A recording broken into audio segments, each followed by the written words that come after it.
तो बेटा आज हम लोग पढ़ेंगे ऑस्किलेशन। थ्योरी की वीडियो मैंने आप लोगों को भेज दी थी, उम्मीद है आप लोग पूरा तैयार कर चुके होंगे।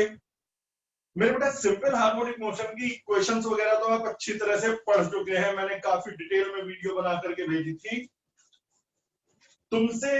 आज हम करेंगे दो एक्सरसाइज और हर बार की तरह अनसॉल्व्ड मैं करूंगा पहले और सॉल्व और कंसेप्चुअल ट्राई करके कल सुबह तक आप मेरे पास डाउट भेज देंगे 6:15 बजे तक।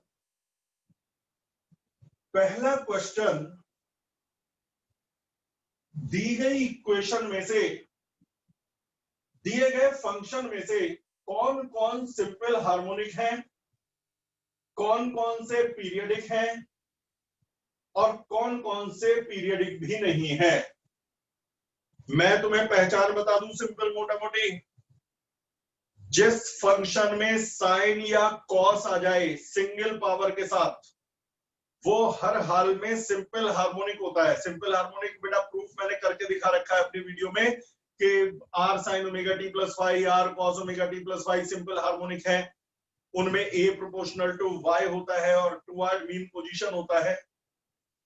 तो बेटा पहले नंबर पर अब मैं ये मान के चलूंगा कि बेटा थ्योरी की वीडियो आप पढ़ चुके हैं और यदि ना पढ़ा हो किसी ने तो बेटा ये रहा व्हाट्सएप नंबर, मेरे पास लिख के भेज दो रिक्वेस्ट, मैं वीडियो भेज दूंगा। पहले नंबर पर उन्होंने पूछा कि sign omega T plus cos omega T ये कैसा है। मेरे बेटा साइन ओमेगा टी भी सिंपल हार्मोनिक है, कॉस ओमेगा टी भी सिंपल हार्मोनिक है,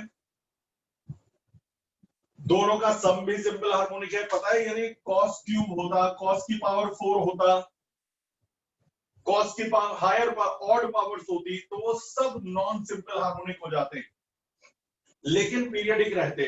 चलो तो sign omega T plus cos omega T तुम्हारे को बताना है सिंपल हार्मोनिक है या नहीं। चल अच्छा एक प्रूफ करके दिखा देता हूं, सारे नहीं करूंगा।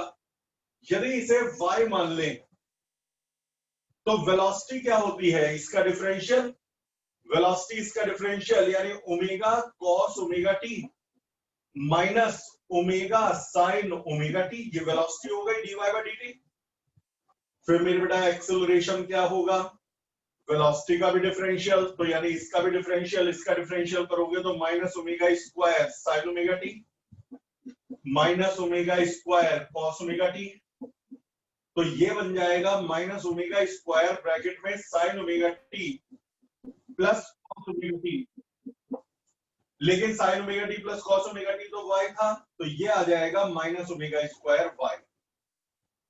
जिस बच्चे ने एसएचएम के बारे में जरा सा भी बेसिक कंसेप्ट पढ़ रखा है वो जानता है ये सिंपल हार्मोनिक मोशन की इक्वेशन है, तो ये फंक्शन सिंपल हार्मोनिक है। लेकिन बिना सॉल्व करे भी आप लिख सकते हो, साइन की भी पावर 1 दिखाई दे रही है, कॉस की भी पावर 1 दिखाई दे रही है, तो बिना कोई सॉल्व करे लिख दो इट इज सिंपल हार्मोनिक। कहीं पे ई की पावर आ जाए वो कभी सिंपल हार्मोनिक नहीं होता, ना पीरियडिक होता। लॉग आ जाए, टेन आ जाए, कॉट हो जाए, ये कोई भी पीरियडिक फंक्शन नहीं है। ये सब ना कोई सिंपल हार्मोनिक है ना कोई पीरियडिक है, कुछ नहीं, ये पहचान है। लेकिन साइन और कॉस में चेक करना पड़ता है, बस साइन और कॉस पे ध्यान रखना। अब वो कह रहे हैं इसका टाइम पीरियड बताओ।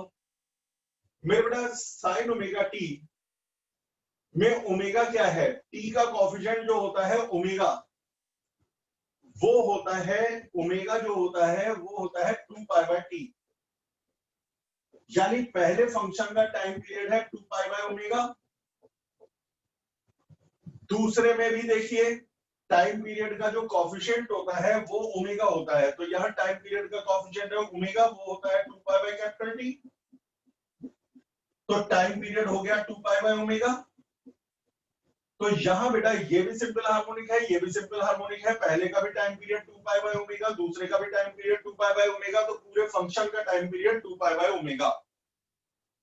तो समझ में आ गया, पहला सिंपल हार्मोनिक है और time period 2 pi by omega. दूसरे नंबर पर sign omega T plus cos 2 omega T plus sign 4 omega T. मेरे बेटा यहां पर ये अकेला सिंपल हार्मोनिक है, ये अकेला सिंपल हार्मोनिक है, ये अकेला सिंपल हार्मोनिक है, लेकिन ये सारा मिलकर के सिंपल हार्मोनिक नहीं है, सिर्फ पीरियडिक है। और आपको मैं करके नहीं दिखा रहा, इसे y मान लेना, डिफरेंशिएट करके वेलोसिटी निकालना, वेलोसिटी को डिफरेंशिएट करके एक्सेलरेशन निकालना, और जो एक्सेलरेशन आएगा वो डायरेक्टली प्रोपोर्शनल टू y नहीं आएगा, निगेटिव नहीं आएगा, टुवर्ड मीन पोजीशन नहीं आएगा। तुम्हें पहचान बताऊं शॉर्टकट, यदि t का कोएफिशिएंट यहां यहां और यहां अलग हो तो वो सिंपल हार्मोनिक कभी नहीं निकलता। इसके अंदर t का कोएफिशिएंट जो इधर था वही t का कोएफिशिएंट इधर था, तो ये सिंपल हार्मोनिक निकलेगा। लेकिन यदि इस वाले को देखेंगे, t का कोएफिशिएंट यहां कुछ और, यहां कुछ और, यहां कुछ और, ये सिंपल हार्मोनिक कभी नहीं निकलेगा, तो it is not simple harmonic. लेकिन क्योंकि इसके अंदर साइन और कॉस है तो ये पीरियडिक फंक्शन तो है। अच्छा, यदि मुझसे कहे कि भाई यदि ये पीरियडिक फंक्शन है तो टाइम पीरियड बताओ, तो तुम्हें मैं तरीका बता रहा हूं, पहले तीनों के अलग अलग टाइम पीरियड निकालो। पहला function omega is equal to 2 pi by capital T, जो टाइम का कोएफिशिएंट होता है यानी कि ओमेगा वो 2 पाई बाय टी होता है, तो पहले का टाइम पीरियड हो जाएगा 2 पाई बाय ओमेगा। दूसरा, यहां 2 omega is equal to 2 pi by capital T, T का कोएफिशिएंट एंगुलर फ्रीक्वेंसी होता है, लेकिन अब की बार टी का कोएफिशिएंट ओमेगा नहीं, टी का कोएफिशिएंट 2 ओमेगा है, तो 2 ओमेगा जो है वो 2 पाई बाय कैपिटल टी है। और यदि 2 omega 2 pi by capital T है तो कैपिटल टी की वैल्यू क्या हो जाएगी, पाई बाय ओमेगा या 2 पाई बाय 2 ओमेगा। समझ में आ गया? इसके बाद लास्ट वाले में टी का कोएफिशिएंट है बेटा 4 ओमेगा और टी का कोएफिशिएंट होता है 2 पाई बाय कैपिटल टी, तो इसका टाइम पीरियड हो जाएगा 2 पाई बाय 4 ओमेगा। अब देखा जाए यहां पर तीन फंक्शन है, तीनों पीरियडिक हैं, लेकिन तीनों के टाइम पीरियड अलग हैं। अब यदि मैं पूछता हूं पूरे फंक्शन का टाइम पीरियड बताओ, तो आसान तरीका सिखाओ, जो इन सब का एलसीएम होगा वही इस कॉम्बिनेशन का टाइम पीरियड होगा। जो इन सब का एलसीएम होगा, गौर से सुन लो नहीं तो कंफ्यूज हो जाओगे, वही इन सब का कंबाइंड टाइम पीरियड होगा। तो बेटा यदि आप इन तीनों का एलसीएम निकालते हो तो वो आएगा 2 पाई बाय ओमेगा, तो कॉम्बिनेशन का टाइम पीरियड ये है। मैं एक और उदाहरण से इसे समझा रहा हूं, यदि तीन पीरियडिक फंक्शन है, एक का टाइम पीरियड है 1 सेकेंड, दूसरे का है 2 सेकेंड और तीसरे का है बेटा 3 सेकेंड। मैं आपसे कहूं कि भाई पहले का टाइम पीरियड है 1 सेकेंड, है नहीं वैसे ही बता रहा हूं, दूसरे का टाइम पीरियड है 2 सेकेंड, तीसरे का टाइम पीरियड है 3 सेकेंड, कॉम्बिनेशन का टाइम पीरियड बताओ, तो आप एलसीएम निकालोगे और वो आएगा 6। तो ये है कॉम्बिनेशन का टाइम पीरियड, जो कि सारे इंडिविजुअल टाइम पीरियड्स का एलसीएम होता है। तो इन तीनों का एलसीएम, एलसीएम किसे कहते हैं, जो इससे भी पूरा पूरा डिवाइड हो जाए, इससे भी डिवाइड हो जाए, इससे भी डिवाइड हो जाए, 1 6 जा, 2 3 जा और 3 2 जा। तो देखो 2 pi by omega, 2 pi by omega 1 time cut गया, इसका ये डबल है, इसका ये 4 गुना है, पूरे पूरे होल नंबर में कट रहा है, तो ये टाइम पीरियड है। तो ये चीज आप याद रखिएगा। तीसरे नंबर पर उन्होंने कहा e की पावर माइनस अल्फा टी। देख मैंने तुम्हें पहचान बता दी, जिसमें भी e की पावर आ जाए, log आ जाए, tan आ जाए, cot आ जाए, ये सारे के सारे जो फंक्शन होते हैं, ये इनमें से कोई भी ना पीरियडिक होता है ना सिंपल हार्मोनिक, ना इसे चेक करने की जरूरत है ना सॉल्व करने की जरूरत है। तो यहां पर ये e की पावर वाला ये भी सिंपल हार्मोनिक नहीं है। इससे अगला उन्होंने कहा चौथे नंबर पे log ओमेगा टी, ये भी सिंपल हार्मोनिक भी नहीं है, पीरियडिक भी नहीं है। तीसरा उन्होंने कहा, अगला कहा sine omega T minus cot omega T. मैं अब इससे ज्यादा क्या बताऊं कि जिसके अंदर टैन कॉट वगैरह आ जाए वो भी सिंपल हार्मोनिक नहीं है। और लास्ट उन्होंने कहा साइन की पावर 3 ओमेगा टी। देख साइन की यदि पावर 1 होती या कॉस की पावर 1 होती तो ये सिंपल हार्मोनिक होता। सिंपल हार्मोनिक के लिए साइन या कॉस ही होना चाहिए, वो भी सिंगल पावर के साथ। ये 3 पावर के साथ है, सिर्फ 3 पावर होने का मतलब ये सिंपल हार्मोनिक नहीं है। लेकिन ये पीरियडिक फंक्शन है। पीरियडिक इसलिए क्योंकि साइन फंक्शन जो है वो साइन इस तरह से ऑसिलेट करता है, 0 से 1 तक जाता है, फिर 0, फिर -1, फिर 0, फिर +1, फिर 0। ये ग्राफ साइन का ग्राफ है, आप जानते हैं +1 और -1 के बीच में ऑसिलेट करता है, पीरियडिक होता है।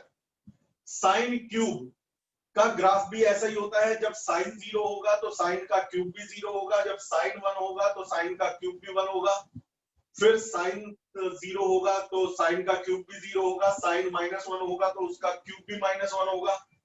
कहने का मतलब ग्राफ का नेचर ऐसा ही रहेगा, एम्पलीट्यूड जो है वो भी सेम रहेगा।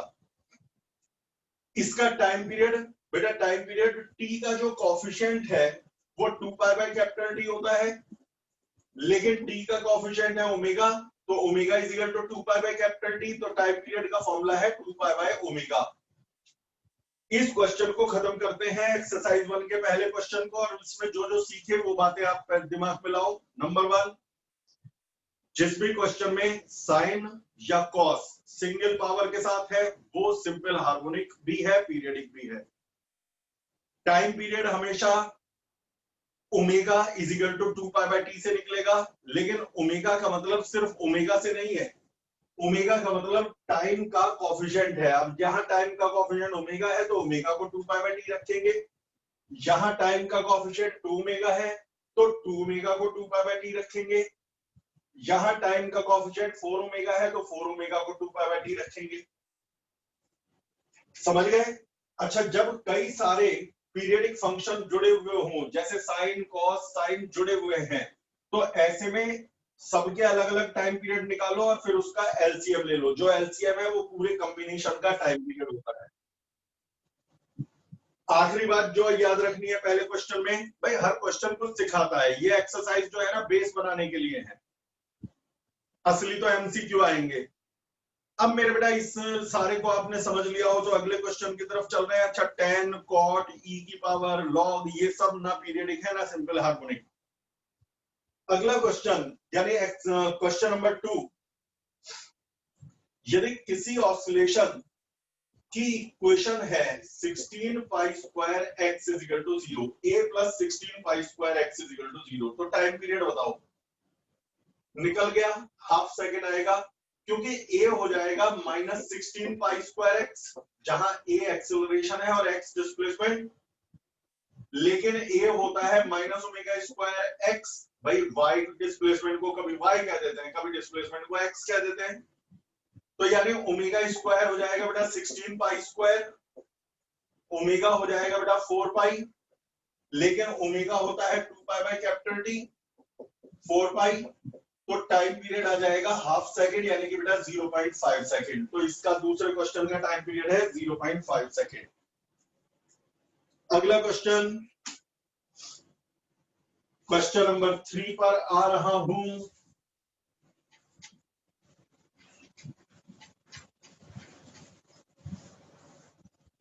बेटा जो मैंने इतनी बड़ी प्लेलिस्ट भेजी थी, मुझे उम्मीद है कि अभी सारी वीडियोस तो आप देख नहीं पाए होंगे। अभी मैं आज जैसे ही बैच खत्म होता है मैं आपको उसमें से वो वीडियो अलग निकाल के भेज दूंगा जिसको अगली एक्सरसाइज यानी तीसरी एक्सरसाइज के लिए पढ़ना चाहिए। ठीक है बेटा, 2 एक्सरसाइज तो आज कराई रहा हूं, तो छांट के भेज दूंगा कि भाई ये वाली पढ़ लो।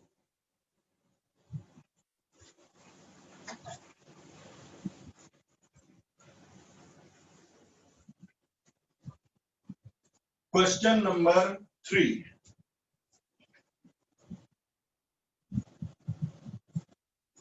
क्वेश्चन नंबर 3 में कह रहे हैं यदि किसी की equation y is equal to 0.08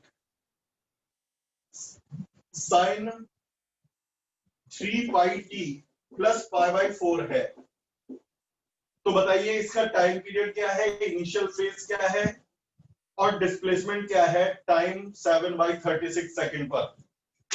ऐसा बेटा इसे कंपेयर करो y is equal to r sin ω t plus five से। तो उन्होंने पहले कहा टाइम पीरियड क्या है, t का जो कॉफिशिएंट है 3π, लेकिन t का कॉफिशिएंट होता है ओमेगा यानी कि 2π/T, तो कैपिटल टी आ जाएगा 2/3 सेकेंड। ये आपका पहला आंसर आ गया। टाइम पीरियड क्या है?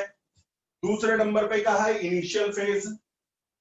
बेटा ये जो ओमेगा टी प्लस फाइव में फाइव है ये कहलाता है इनिशियल फेज। इनिशियल फेज और इपोक के लिए पूरी सेपरेट डेडिकेटेड वीडियो बनी हुई है जो मैंने आपको भेजी हुई है। तो इनिशियल फेज क्या है? तो जवाब है π/4। उस वीडियो में मैंने ये समझाया कि फेज का मतलब क्या है, इनिशियल फेज का मतलब क्या है, फेज से हमें क्या पता चलता है? इतना तो आप जानते हो। यदि आप पढ़ाने लगा तो फिर तो पता चला थ्योरी 11th की चलती रहेगी, आगे के क्वेश्चन होने के नहीं। तीसरे नंबर पे पूछा डिस्प्लेसमेंट बताओ टाइम 7/36 पर, यानी टाइम जब शुरू हुए हुए 7/36 सेकंड हो गए तो डिस्प्लेसमेंट क्या है? तो अब मैं क्या बताऊं? इस इक्वेशन में t की वैल्यू रख देना 7/36 और y निकाल देना, जो y आएगा वही आपका आंसर है। तो ये था एक्सरसाइज 1 के क्वेश्चंस। सॉल्व और कंसेप्चुअल और थ्योरी आप करोगे। एक्सरसाइज 2, मेरे बेटा एक्सरसाइज 2 से रिलेटेड फॉर्मूले एक बार मैं बता दूं। y होता है r sin omega t plus 5, velocity होती है इसका डिफरेंशियल यानी r omega cos omega t plus 5, acceleration होता है इसका भी डिफरेंशियल जो सॉल्व करके आता है माइनस ओमेगा स्क्वायर y। लेकिन वेलोसिटी के फॉर्मूले में इसे omega under root r square minus y square भी लिखा जा सकता है, जहां r क्या है एम्पलीट्यूड और y क्या है डिस्प्लेसमेंट। कुछ बुक्स में एम्पलीट्यूड को a कहा गया है, इट डजंट मैटर। आप जानते हो कि बेटा सिंबल्स अलग अलग हो सकते हैं। तो मेन ये फॉर्मूले है, बाकी कोई और आएगा तो बताता रहूंगा। अच्छा, जब सिंपल हार्मोनिक मोशन होता है तो एक मीन पोजीशन होती है और दो एक्सट्रीम पोजीशन होती है। पार्टिकल पहले एक्सट्रीम पर जाता है 1/4 ऑस्किलेशन, फिर मीन पे आता है तो हाफ ऑस्किलेशन, फिर एक्सट्रीम पर जाता है तो 3/4 ऑस्किलेशन, और जब फिर मीन पर आता है तो 1 ऑस्किलेशन कंप्लीट होता है। 1 ऑस्किलेशन का टाइम जो है वो t होता है, इसी को टाइम पीरियड कहते हैं। मीन से एक्सट्रीम जाना 1/4 ऑस्किलेशन, एक्सट्रीम से मीन आना फिर हाफ ऑस्किलेशन, फिर दूसरे एक्सट्रीम जाना 3/4 ऑस्किलेशन, और फिर दोबारा से मीन पर आना तो 1 ऑस्किलेशन है। अच्छा, जब ऑस्किलेशन मीन से शुरू हो तो फाई की वैल्यू 0 होती है, और जब ऑस्किलेशन एक्सट्रीम से शुरू हो, जैसे एक ऑस्किलेशन शुरू हुआ और टाइम 0 पर वो मीन पोजीशन पे था तो फाई 0 होगा। फाई से इनिशियल पोजीशन का पता चलता है, इसीलिए फाई को इनिशियल फेज कहते हैं। और जब ऑस्किलेशन एक्सट्रीम से शुरू होता है, जैसे ऑस्किलेशन शुरुआत में पार्टिकल की मोशन की शुरुआत में एक्सट्रीम पर था और फिर ऑस्किलेशन शुरू कर दिया, तो ऐसे में फाई की वैल्यू π/2 होती है। तो क्वेश्चन नंबर 1, एक्सरसाइज 2 का question number 1, a particle executing simple harmonic motion completes 1200 oscillation in 1 minute। तो फ्रीक्वेंसी कितनी हो गई? 20 हो गई, क्योंकि 1 मिनट में 1200 ऑस्किलेशन हो रहे हैं तो हर सेकंड में 20 ऑस्किलेशन होंगे, यही फ्रीक्वेंसी है। और it passes through mean position with velocity 3.14। जब ये मीन पोजीशन से गुजरता है तो वेलोसिटी होती है 3.14। एक बात बता, मीन पोजीशन से गुजरता है तो वेलोसिटी होती है 3.14, लेकिन मीन पोजीशन पे वेलोसिटी तो r ओमेगा होती है। कैसे? ये जो वेलोसिटी का फॉर्मूला है, मीन पोजीशन होता है y बराबर 0।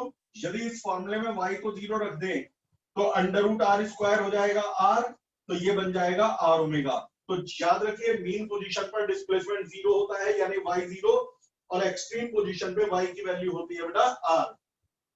तो तुम्हें एक तो फ्रीक्वेंसी दे रखी है और r ओमेगा दे रखा है। अच्छा, ओमेगा कितना हो गया इससे? तो ओमेगा होता है 2 पाई न्यू, ये ओमेगा आ गया 2 पाई न्यू। अब करना क्या? उन्होंने कहा है एम्पलीट्यूड बताओ, तो आर ओमेगा आपको मालूम है, ओमेगा आपको मालूम है, दोनों को डिवाइड कर देना, यानी आर ओमेगा को ओमेगा से डिवाइड कर देना तो आर आ जाएगा, यही एम्पलीट्यूड है। ठीक है बेटा। अब ये कह रहे हैं डिटरमाइन मैक्सिमम एम्पलीट्यूड, बता दिया r, maximum amplitude r, maximum amplitude r हो गया। Also obtain the equation for displacement if displacement is 0 at time 0। मेरे बेटा हम जानते हैं इक्वेशन होती है r sine omega T plus five. अब वो कह रहे हैं डिस्प्लेसमेंट इज 0 एट टाइम 0, यानी कि टाइम 0 का मतलब शुरुआत में, डिस्प्लेसमेंट 0 यानी मीन पोजीशन पे था। यदि शुरुआत में मीन पोजीशन पे था तो 5 को ऐसे में 0 लिया जाएगा। फिर आर जो भी निकला है यहां रख देना, ओमेगा जो निकाल चुके हो यहां रख देना, टी को टी रहने देना, जो आंसर आएगा वही इसकी इक्वेशन होगी, ऐसे जंग की इक्वेशन। Question number 2, exercise 2। यदि किसी की इक्वेशन है 0.05 sign 5t minus pi by 6, ये बेटा कोई इक्वेशन है, डिस्प्लेसमेंट है किसी सिंपल हार्मोनिक मोशन की, तो वेलोसिटी बताओ टाइम 0 पर। एक तरीका तो यह है y का डिफरेंशियल करके वेलोसिटी निकालो और उसमें टाइम को 0 रख दो। दूसरा तरीका यह है कि y बराबर r sine omega t plus 5 वाले फॉर्मूले से, ये तो हो गया r 0.05 मीटर और t का कोएफिशिएंट हो गया ओमेगा 5, और वो कह रहे हैं वेलोसिटी बताओ टाइम, वेलोसिटी कहां गया, हाँ, find the velocity at time 0।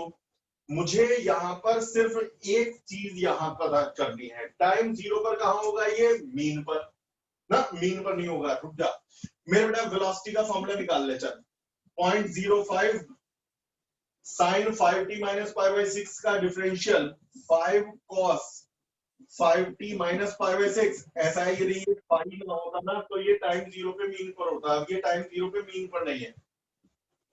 तो ये आ गया वेलोसिटी का फॉर्मूला। क्या फॉर्मूला आ गया बेटा, 0.05 sign 5t minus pi by 6 का differential cos 5t minus pi by 6, t का कोएफिशिएंट बाहर। अब उन्होंने कहा टाइम 0 पर वेलोसिटी बताओ, तो टाइम को 0 रख देना। जैसे ही टाइम को 0 रखोगे वेलोसिटी आ जाएगी, वही आपका आंसर होगा। Question number 3, particle is executing simple harmonic motion according to the equation x is equal to a sin pi t plus 5। कोई पार्टिकल सिंपल हार्मोनिक मोशन कर रहा है, ये उसकी इक्वेशन है। Initial displacement of the particle is 1 and initial velocity is pi, यानी कि बेटा टाइम 0 पर इसका डिस्प्लेसमेंट यानी कि x, इस बार डिस्प्लेसमेंट को x का है, वो है 1 सेंटीमीटर, और टाइम 0 पर जो वेलोसिटी है वो है पाई सेंटीमीटर पर सेकेंड, यानी सीरीएस में कर रहे हैं। तो बताइए एम्पलीट्यूड क्या है और इनिशियल फेज क्या है। What is amplitude, what is initial phase. एक बात बता, x का फॉर्मूला तो दे दिया, तो वेलोसिटी का फॉर्मूला क्या होता है, x का डिफरेंशियल यानी डिस्प्लेसमेंट का डिफरेंशियल। तो a साइन का डिफरेंशियल हो जाएगा cos पाई t प्लस 5, लेकिन t का कोएफिशिएंट पाई बाहर जाएगा। ये है वेलोसिटी का फॉर्मूला, ये है डिस्प्लेसमेंट का फॉर्मूला, ये है वेलोसिटी का फॉर्मूला। अब उन्होंने कहा टाइम 0 पर x 1 है, तो इस फॉर्मूले में टाइम को 0 रख दो, x को 1 रख दो। तो 1 is equal to a, time को 0 रख दिया तो sin पाई, फर्स्ट इक्वेशन। अच्छा, टाइम को 0 रख दो तो वेलोसिटी पाई रखनी पड़ेगी इस फॉर्मूले में, तो वेलोसिटी को रख दो पाई, a पाई। टाइम को 0 रख दो तो बचेगा cos 5, पाई से पाई कट गया। सेकेंड इक्वेशन, टाइम को 0 रख दिया और x को 1 यहां, तो फर्स्ट इक्वेशन टाइम को 0 और वेलोसिटी को पाई रख दिया वेलोसिटी वाले फॉर्मूले में, तो सेकेंड इक्वेशन। दोनों को डिवाइड कर दो, तो 1 is equal to tan phi, यानी phi is equal to 45 degree, यानी पाई बाई 4। ये हमारा है इनिशियल फेज, या इसे इपोक भी कहते हैं, EPOCH। अच्छा, फाई आ गया, फाई की वैल्यू फर्स्ट में रख दो या सेकंड में, तो ए आ जाएगा एम्पलीट्यूड, या फिर ए निकालने के लिए स्क्वायर और ऐड कर दो। यदि मैं इन दोनों को स्क्वायर करके जोड़ दूं, यानी 1 स्क्वायर प्लस 1 स्क्वायर बराबर A square sine square five plus A square cos square five.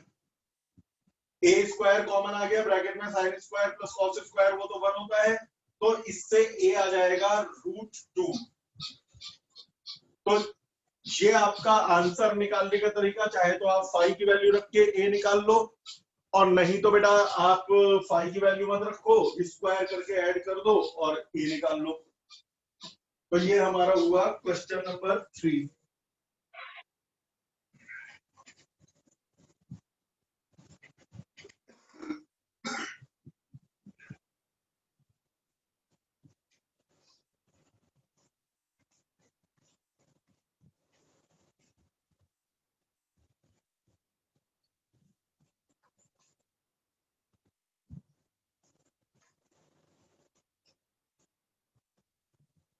अगला क्वेश्चन, पता है नोट्स के भी तुम लोग प्रिंट आउट निकाल के रख लिया करो, ये मोबाइल में पढ़ते रहने से और आंखें खराब होनी है। मेरे बेटा क्वेश्चन नंबर 4, ये कह रहे हैं कि body is executing simple harmonic motion, velocity is 10 centimeter per second and velocity is 7 centimeter per second।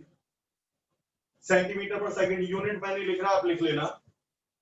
when displacements are 3 centimeter and 4 centimeter respectively, यानी कि बेटा y की वैल्यू 3 और y की वैल्यू 4 respectively। ये कहना क्या चाह रहे हैं, जब डिस्प्लेसमेंट है 3 सेंटीमीटर तो वेलोसिटी है 10 सेंटीमीटर पर सेकंड, इसे मैंने y1 और v1 कह दिया। जब डिस्प्लेसमेंट है 4 सेंटीमीटर, वेलोसिटी है 7 सेंटीमीटर पर सेकंड, तो इसे मैंने y2 और v2 कह दिया। बस तुमसे कह रहे हैं find the length of path. पहले एम्पलीट्यूड निकाल भाई। तुम जानते हो v का फॉर्मूला होता है omega under root r square minus y square. तो v स्क्वायर बराबर omega square r square minus omega square y square. मैंने सिर्फ स्क्वायर करके ब्रैकेट खोल दिए। क्या formula, v square is equal to omega square r square minus omega square y square. पहले y को रखो 3 और वेलोसिटी को रखो 10 और मिल जाएगी फर्स्ट इक्वेशन। फिर y को रखो 4 और वेलोसिटी को रखो 7, मिल जाएगी सेकंड इक्वेशन। दोनों को सब्ट्रैक्ट कर दो। सब्ट्रैक्ट करोगे तो 10 square minus 7 square, omega square r square cut गया, दिस माइनस दिस में ओमेगा स्क्वायर कॉमन, ब्रैकेट में बचेगा 4 स्क्वायर माइनस 3 स्क्वायर। मैं सॉल्व नहीं कर रहा, इससे ओमेगा निकल जाएगा। जब ओमेगा मिल जाएगा तो ओमेगा को चाहे फर्स्ट में पुट कर दो ओमेगा स्क्वायर को, या सेकंड में पुट कर दो ओमेगा स्क्वायर को, आर स्क्वायर आ जाएगा जिससे आर मिल जाएगा, यानी कि एम्पलीट्यूड आ जाएगा। क्या मिल जाएगा, एम्पलीट्यूड। और वंस यू गेट एम्पलीट्यूड, जैसे ही एम्पलीट्यूड मिला उन्होंने कहा what is length of the path. बेटा length of the path twice amplitude को कहते हैं। देखिए ये मीन है, ये एक्सट्रीम है, ये एक्सट्रीम है। एम्पलीट्यूड होता है मीन से एक्सट्रीम तक, लेकिन लेंथ ऑफ द पाथ होती है एक्सट्रीम से एक्सट्रीम तक। एक्सट्रीम से एक्सट्रीम तक का मतलब 2r। जब भी क्वेश्चन में कहे लेंथ ऑफ द पाथ निकालो तो 2r बता देना बस। तो पहले आपने वेलोसिटी के फॉर्मूले को स्क्वायर किया, दो इक्वेशन बनाई, दोनों को सब्ट्रैक्ट करके ओमेगा आ गया। ओमेगा आने के बाद उसे एक बार चाहे फर्स्ट में रख दो या सेकंड में रख दो तो आर आ गया। आर का डबल कर दो तो पाथ लेंथ आ गई। तो ये आपका क्वेश्चन नंबर 4 हो गया। क्वेश्चन नंबर 5, ये कह रहे हैं बेटा particle is executing simple harmonic motion और टाइम पीरियड 4 सेकंड। कोई पार्टिकल सिंपल हार्मोनिक मोशन कर रहा है और उसका टाइम पीरियड है 4 second. What is the time taken by it to move from mean to half of amplitude? Mean से ये mean है यानी y0 और ये एक्सट्रीम है y बराबर r, और ये है हाफ ऑफ एम्पलीट्यूड यानी y is equal to r/2। तो वो कह रहे हैं मीन से हाफ ऑफ एम्पलीट्यूड यानी कि y is equal to 0 से y is equal to r/2 तक जाने का टाइम बताओ। और फिर y equal to r by 2 से y इक्वल टू r तक जाने का टाइम बताओ, यानी कि बेटा मीन से हाफ एम्पलीट्यूड तक जाने का समय और हाफ एम्पलीट्यूड से फुल एम्पलीट्यूड तक जाने का समय बताइए। मैं आपको इसका आसान तरीका बताऊं, बेटा इक्वेशन होती है y equal to r sin omega t। यहां बच्चे कहेंगे सर प्लस फाइव क्यों नहीं लिखा? एक बात बताओ, फाइव क्या बताता है कि मोशन की यानी सिंपल हार्मोनिक मोशन की शुरुआत कहां से हुई? फाइव जीरो यानी ऑसिलेशन मीन से शुरू हुआ, टाइम जीरो पर वो मीन पर था, फाइव की वैल्यू पाई बाई 2 यानी कि वो एक्सट्रीम पर था। लेकिन जिस न्यूमेरिकल में पता ही ना हो कि वो मीन से शुरू हुआ है या एक्सट्रीम से, तो ऐसे में आप हमेशा मीन से शुरू हुआ मानते हैं। या तो हमें न्यूमेरिकल में बता दो कि शुरू में कहां था, नहीं बताओगे तो मीन से शुरू हुआ 50 था। जैसे इस क्वेश्चन में ये कहा कि सिंपल हार्मोनिक मोशन हो रहा है, लेकिन ये नहीं बताया कि बिगिनिंग में वो पार्टिकल कहां था, तो मीन पे था 50। अब ये y की इक्वेशन बन गई, ओमेगा होता है 2 पाई बाई कैपिटल टी, यानी कि बेटा 2 पाई बाई 4, तो y की इक्वेशन हो गई r sine pi T by 2। यही इक्वेशन मुझे आंसर देगी। मैं पता लगाऊंगा कि ये y इज इक्वल टू 0 यानी मीन पे कब था, y is equal to r by 2 यानी हाफ एम्पलीट्यूड पर कब था, और y is equal to r यानी कि फुल एम्पलीट्यूड पर कब था, किस समय। भाई एक बात बताओ, कोई आपसे कहे भाई मोदी नगर से दिल्ली जाने में कितना समय लगा, तो आप ये पता लगा लो कि मोदी नगर में वो किस टाइम था और दिल्ली में किस टाइम था। दोनों को माइनस करके पता चल जाएगा कि मोदी नगर से दिल्ली जाने का समय कितना लगा। यदि आप 2 बजे मोदी नगर थे, 3 बजे दिल्ली पहुंच गए, तो मोदी नगर से दिल्ली जाने में 1 घंटा लगा। तो मैं पता लगा रहा हूं ये मेन पोजीशन पे यानी y इक्वल टू 0 पर कब था। मेरे बेटा y इक्वल टू 0 पर ये कब था, तो जवाब है y इक्वल टू 0 पर था टाइम 0 पर। रख के देख ले, टाइम को 0 रखो तो sine 0 0, y equal to 0, time 0 पर था। y equal to r by 2 पर कब था, तो इस फॉर्मूले में y को r बाई 2 रख दो, तो r बाई 2 बराबर r sine pi T by 2। y को r बाई 2 रख दिया, r से r कट गया, हाफ आ गया, हाफ होता है साइन 30 डिग्री यानी पाई बाई 6, तो sine pi by 6 is equal to sine pi T by 2। तो pi T by 2 is equal to pi by 6, पाई से पाई कट गया, time is equal to 1 by 2 by 6 यानी 1 by 3 second. एक बार check कर लीजिए, y is equal to r by 2 पर कब था, मैंने यहाँ y की जगह r बाई 2 रखा तो r से r कट गया तो हाफ आ गया, हाफ होता है साइन 30 यानी साइन पाई बाई 6, तो sine pi by 6 is equal to sine pi T by 2।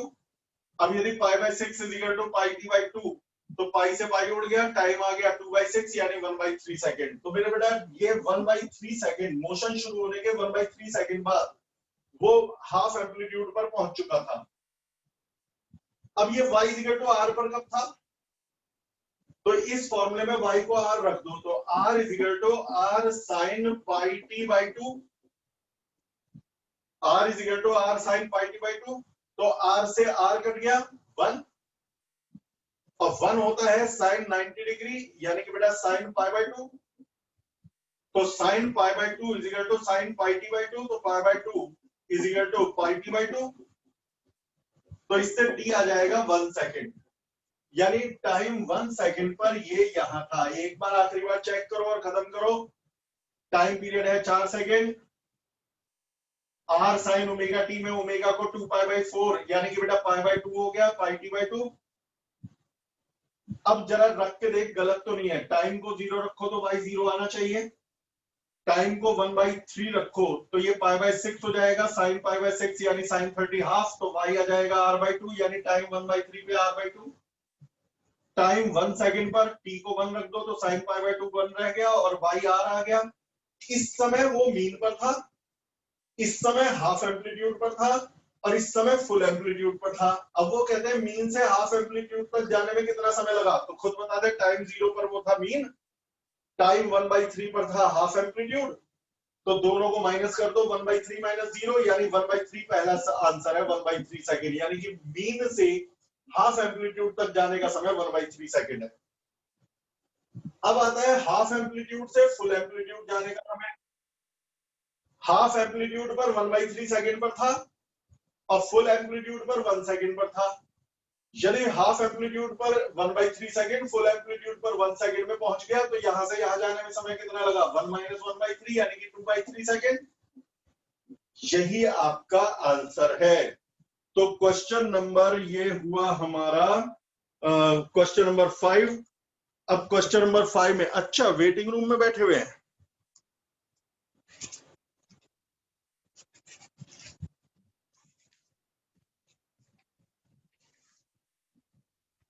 तो मेरे बेटा ये करने के बाद अब क्वेश्चन नंबर 6 पर आते हैं। तो इस तरह के क्वेश्चन में क्या सीखा, कोई मेरे से कहे कि y इक्वल टू r/2 से y इक्वल टू r/√2 तक जाने का समय बताओ। तरीका सुन लो, यदि मैं कहूं y इक्वल टू r/2 से r/√2 तक जाने का समय बताओ, तो पहले y को r/2 रख के टाइम निकाल लो कि y इक्वल टू r/2 पर किस समय था। फिर y को r/√2 रख के, फिर टाइम निकाल लो कि r/√2 पे कब था। अब तुम्हें ये भी पता चल गया r/2 पे कब था, ये भी पता चल गया r/√2 पर कब था। दोनों को माइनस कर दो तो आपको मिल जाएगा कि r/2 से r/√2 तक जाने का समय क्या है। अगला क्वेश्चन ये हो गया question number 5। Question number 6,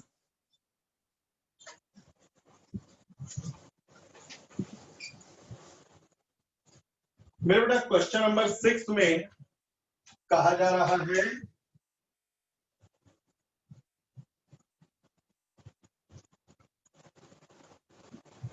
particle undergoes simple harmonic motion of time period t। Particle simple harmonic motion कर रहा है, उसका टाइम पीरियड t है, यानी कि equation y equal to r sin omega t होता है ना, ओमेगा को 2π/T रख दो और t। क्वेश्चन में ये नहीं बोला कि ऑसिलेशन की शुरुआत कहां से हुई, फाई जीरो यानी मीन से शुरुआत हुई मान करके चल दो।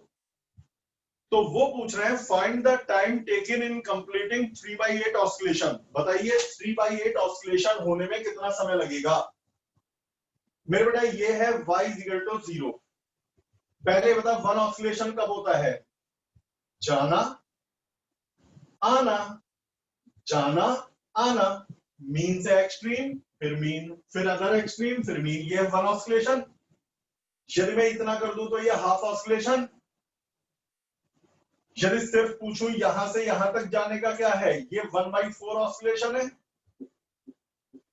सिर्फ यहां से यहां तक जाना और लौट करके यदि आधे रास्ते तक यानी y इक्वल टू r/2 तक आ गया तो ये 1/8 ऑसिलेशन, ये है 1/4 ऑसिलेशन, ये है 1/8 ऑसिलेशन। तो यहां से यहां तक जाना 1/4 प्लस 1/8 यानी 3/8 ऑसिलेशन। तो मुझे पता लगाना है कि 3/8 ऑसिलेशन में कितना समय लगा। तो इसका मतलब है ये एक्सट्रीम तक जाके और हाफ एम्पलीट्यूड तक आने में कितना समय लेगा, यानी यहां से सीधे हाफ एम्पलीट्यूड से 2 बार गुजरा होगा। जब पहले यहां से आया होगा तो y इक्वल टू r/2 से गया, लेकिन यहां से यहां तक का टाइम थोड़ी निकालना है, फिर यहां पहुंचा और फिर यहां आ गया। तो मुझे यहां से यहां तक आने का यानी r/2 से जब पहली बार गुजरा तब का टाइम नहीं चाहिए, जब r/2 पर दोबारा आया उसका टाइम चाहिए। इस इक्वेशन में पता लगाओ कि y इक्वल टू 0 पर कब था। तो जवाब है टाइम 0 पर। रख के देख ले, टाइम को 0 रखते ही y 0 आ जाएगा। अब मैं पता लगाऊंगा y इक्वल टू r/2 से वो दूसरी बार कब गुजरा। पहली बार गुजरा तब तक तो 1/8 ऑसिलेशन हुआ था, लेकिन जब दोबारा आया तब तक 3/8 ऑसिलेशन हो गए थे। r/2 से दूसरी बार कब गुजरा, अब सुनना एक नया ट्विस्ट बढ़िया। मेरे बेटा y को रख दो r/2 is equal to r sine 2 pi small t by capital T। r से r कट गया, हाफ, हाफ होता है साइन π/6, यानी कि sine 2 pi t by T is equal to sine π/6। अब सुनिए मेरी सबसे जरूरी बात, जब ये y इक्वल टू r/2 पर था तो क्या टाइम हो रहा था, इस इक्वेशन से निकलेगा। लेकिन अब जो मैं बता रहा हूं देख, मैथ्स के बच्चों के लिए तो कॉमन है, बायो के लिए बता रहा हूं। यदि साइन अल्फा बराबर साइन बीटा हो तो सिर्फ alpha is equal to beta ही नहीं होता, बल्कि अल्फा होता है n पाई प्लस -1 की पावर n बीटा। ज्यादा डिटेल में बायो वाले मत जाओ, ये फॉर्मूला याद रख लो, इसे समझाऊंगा। मैथ्स में 12th में पूरा है ये। यानी कि अल्फा सिर्फ बीटा के बराबर नहीं होता, ये है n की वैल्यू 0 रखो तो अल्फा बराबर बीटा, n को 0 रख दो तो 0 पाई, खत्म। -1 की पावर 0, 1 हो गया। अब n की वैल्यू 1 रखो तो पाई माइनस बीटा आएगा आंसर। n 1 है तो पाई, -1 की पावर 1, -1 बीटा। अल्फा n को 2 रखो तो 2 पाई प्लस बीटा, n को 2 रखा तो 2 पाई और -1 का पावर 2, 1 आ गया बीटा। अल्फा बराबर 3 पाई माइनस बीटा भी हो सकता है, अल्फा बराबर 4 पाई प्लस बीटा भी हो सकता है। 100 बात की एक बात, यदि साइन अल्फा बराबर साइन बीटा है तो अल्फा की क्या क्या वैल्यू पॉसिबल है। यदि साइन अल्फा बराबर साइन बीटा है तो अल्फा की पॉसिबल वैल्यूज हैं beta, pi minus beta, 2 pi plus beta,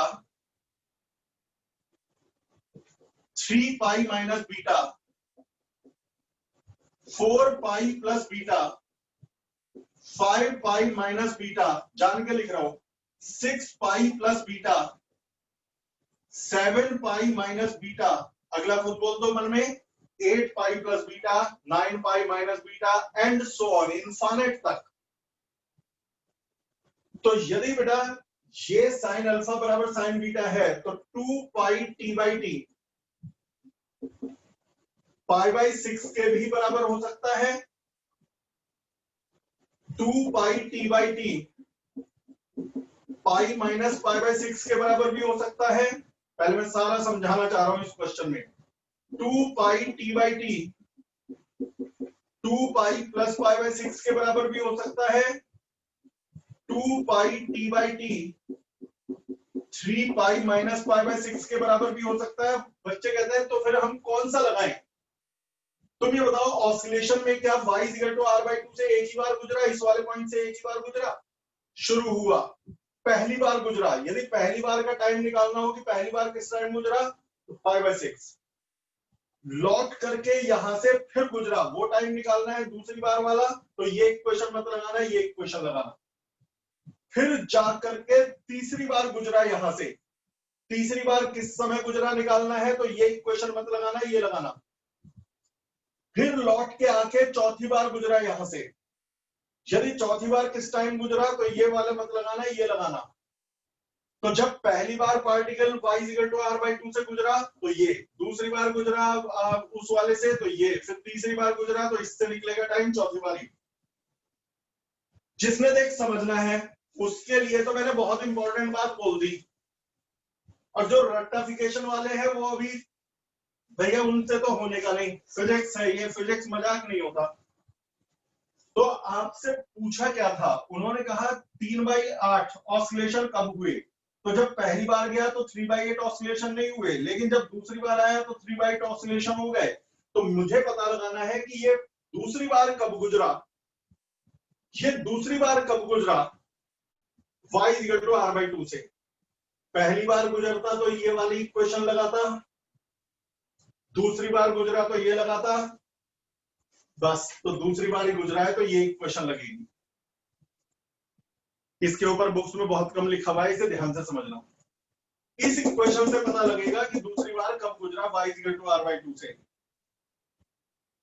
ठीक, तो 2 pi t by T is equal to 5 pi by 6, पाई से पाई कट गया तो टाइम आ जाएगा 5t बाई 12, यानी इस समय वो गुजरा है r बाई 2 से दूसरी बार, यानी 3/8 ऑसिलेशन हो चुके हैं। टाइम 0 पर ऑसिलेशन शुरू हुए, 5t बाई 12 पर वो 3/8 ऑसिलेशन पूरे कर चुका था, तो वो पूछ रहा है 3/8 ऑसिलेशन करने में कितना समय लगा। यही आपका आंसर है, 3/8 ऑसिलेशन पूरा करने में लगा हुआ टाइम। शीट वाले मेथड से मत करना, ये मेथड ज्यादा ऑथेंटिक है। ठीक बेटा, question number 7 direct formula based है, उसे कर लेना, फिर भी दिक्कत आए तो पूछ लेना। डायरेक्ट फॉर्मूला बेस्ड कराने से, अब जैसे 8th देख ले, चल मैं 8th बता दूं। एक दो न्यूमेरिकल डायरेक्ट फॉर्मूले वाले हैं जिससे कंसेप्ट तैयार करा रहे हैं। वो कह रहे हैं यदि y की value 10 sin 60 plus pi by 3 है, खुद ही बता दोगे आप, तो बताइए इनिशियल डिस्प्लेसमेंट और इनिशियल वेलोसिटी क्या है। इनिशियल डिस्प्लेसमेंट यानी टाइम 0 पर डिस्प्लेसमेंट और टाइम 0 पर वेलोसिटी। अब बता मैं क्या बताऊं, वेलोसिटी होती है dy बाई dt, यानी कि इसका differential cos 60 plus pi by 3, ये हो जाएगा 60, ये है डिस्प्लेसमेंट का फॉर्मूला, तो ये वेलोसिटी का फॉर्मूला। अब उन्होंने कहा टाइम 0 पे डिस्प्लेसमेंट और वेलोसिटी बताओ, तो टाइम को 0 रख के y निकाल लो, पहला आंसर, टाइम को 0 रख के v निकाल लो, दूसरा आंसर। अब बताइए इसमें मैं क्या बताऊं, कर लेना, जो बिल्कुल ही सिंपल है उसे मैं आपके लिए छोड़ रहा हूं। क्वेश्चन नंबर 9, 1 मिनट पानी पियो जरा।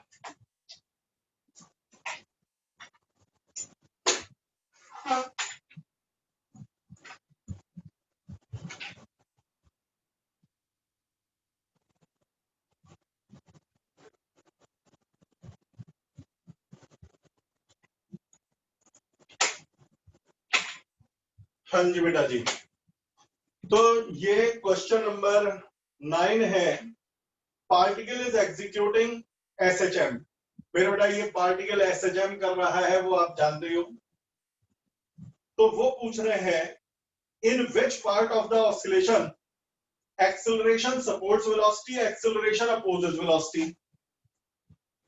जब वो कहते हैं कि ऑसिलेशन के समय एक्सेलरेशन सपोर्ट्स वेलोसिटी, यानी एक्सेलरेशन और वेलोसिटी एक ही डायरेक्शन में कब होते हैं, और एक्सेलरेशन और वेलोसिटी अपोजिट डायरेक्शन में कब होते हैं। मेरे बेटा जब पार्टिकल मीन से एक्सट्रीम की तरफ जाता है तो वेलोसिटी तो मीन से एक्सट्रीम की तरफ है क्योंकि जा रहा है, लेकिन एक्सेलरेशन हमेशा मीन की तरफ होता है। एसएचएम की तो पहली शर्त यह है, यानी इसे कहते हैं acceleration and velocity are in opposite direction, जिसे टेक्निकली कहते हैं एक्सेलरेशन अपोजेस वेलोसिटी। तो तुमसे पूछे कि एक्सेलरेशन वेलोसिटी को अपोज कब करता है, जब मीन से एक्सट्रीम की तरफ जाते हैं। लेकिन जब एक्सट्रीम से मीन की तरफ आती है वेलोसिटी, और एक्सेलरेशन तो आता ही एक्सट्रीम से मीन की तरफ है, तो यानी कि एक्सेलरेशन सपोर्ट्स वेलोसिटी। सपोर्ट्स का मतलब एक ही डायरेक्शन में। तो जब पार्टिकल मीन से एक्सट्रीम जाएगा, तो वेलोसिटी और एक्सेलरेशन अपोजिट होंगे, यानी एक्सेलरेशन अपोजेस वेलोसिटी।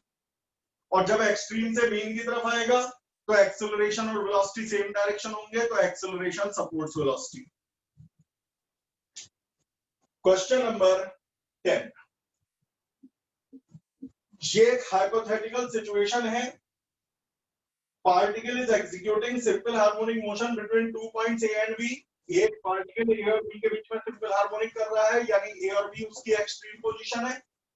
यदि ए और बी एक्सट्रीम पोजीशन है तो मीन पोजीशन यहां कहीं होगी बीच में। अब सुन, जनरली क्या होता है, अवे फ्रॉम मीन पोजीशन को पॉजिटिव लेते हैं, टुवर्ड मीन पोजीशन को नेगेटिव। इस क्वेश्चन में कहा कि यदि ए से बी की डायरेक्शन पॉजिटिव मान ली जाए, ऐसा होता नहीं है, इस क्वेश्चन में मान ली जाए कि ए से बी की तरफ की डायरेक्शन पॉजिटिव मान ली जाए, तो अलग अलग कंडीशन दे रखी हैं, उनमें बताओ वेलोसिटी का साइन क्या होगा, एक्सेलरेशन का क्या साइन होगा।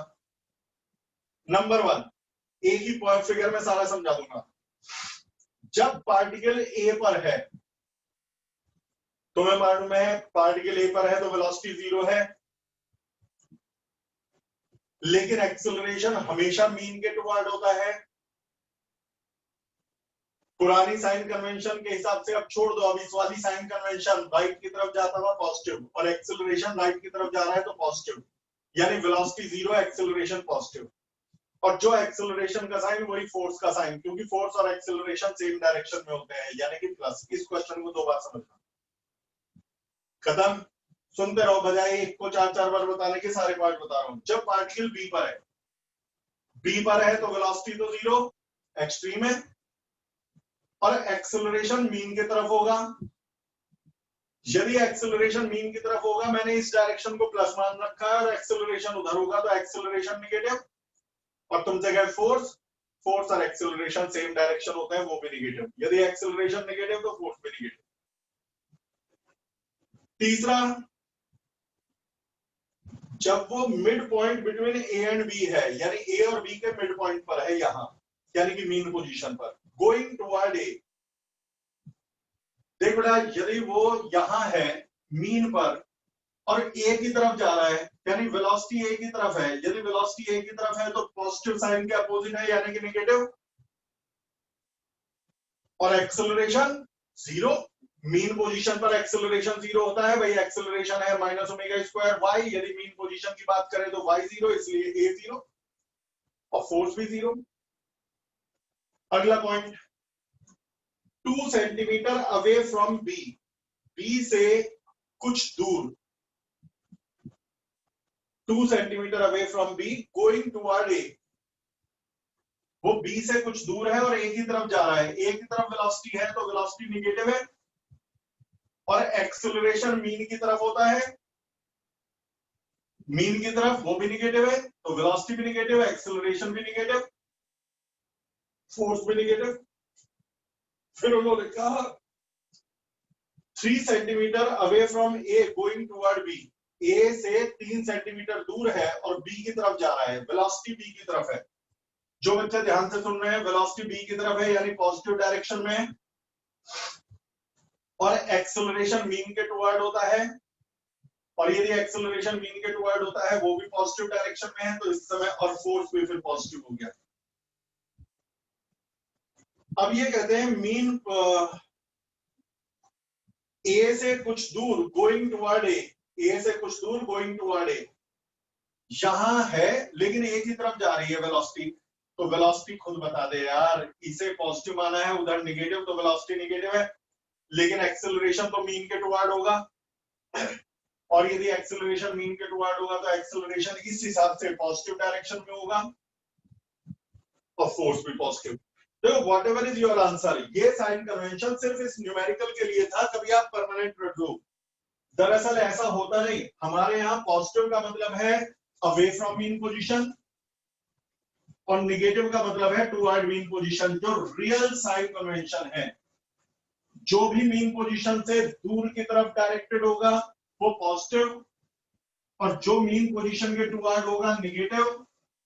एक्सेलरेशन हमेशा मीन पोजीशन के टुवर्ड ही होता है एसएचएम में, तो एक्सेलरेशन हमेशा नेगेटिव होता है, तभी एक्सेलरेशन का फॉर्मूला है -ओमेगा² y।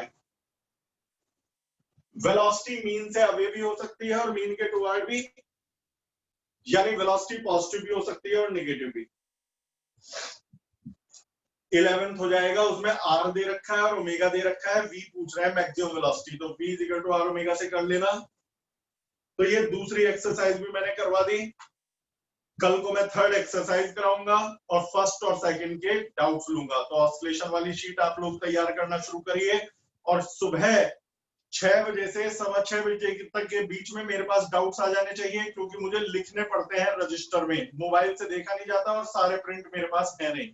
तो ठीक है बेटा, सुबह सुबह भेज देना, पढ़ाई करो। आज के लिए इतना ही, बाय।